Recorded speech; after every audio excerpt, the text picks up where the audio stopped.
तो इससे भी आपने समझ लेना चाहिए कि आप किस दौर से गुजर रहे हो, आपका किस समय जन्म है। धन्य है आपके माता पिता जिनसे जन्म हुआ। तो ये सौदा तो आपको असंख्य जन्मों के बाद मिलेगा।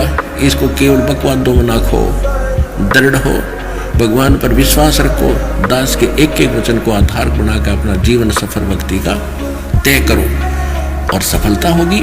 101 पीढ़ी पार हो जाएगी आपकी। ये भगवान का वचन है जो दास सुना रहा है।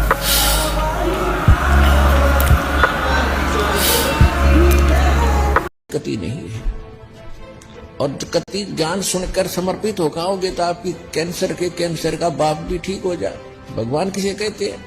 वाह भाई वाह। यहाँ पर कम से कम लाखों भक्तों के कैंसर तक के रोग ठीक हो चुके, जिनने समर्पित भाव से परमात्मा पर विश्वास करके नाम लिया और मर्यादा निभाई, क्योंकि दुखी आदमी मर्यादा खूब निभाता है। और बहनों समझ जाओ, आने वाला समय बहुत भयंकर है, बहुत विनाशक है। ये तुम्हें जो ये चेताया जा रहा है ना, ये उस अल्लाह अकबर के आदेश से चेताया जा रहा है। उस अल्लाह अकबर को चिंता है तुम्हारी, तुम चाहे किसी भी धर्म में क्यों ना हो।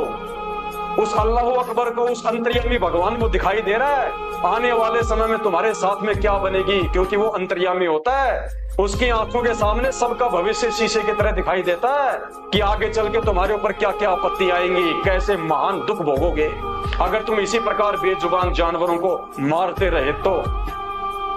इसलिए उस अल्लाह अकबर संत रामपाल जी भगवान, उस कबीर परमात्मा के आदेश से दास भौंक रहा है। और मुझे किसी का भय नहीं है, मुझे किसी का कोई डर नहीं है, तुम्हारी धमकियों से कुछ नहीं होता। जो सत्य है सत्य को कहेंगे, चाहे मुसलमान धर्म हो, चाहे हिंदू धर्म हो, चाहे जैन हो, चाहे बौद्ध हो, बुराइयां सभी धर्मों में है।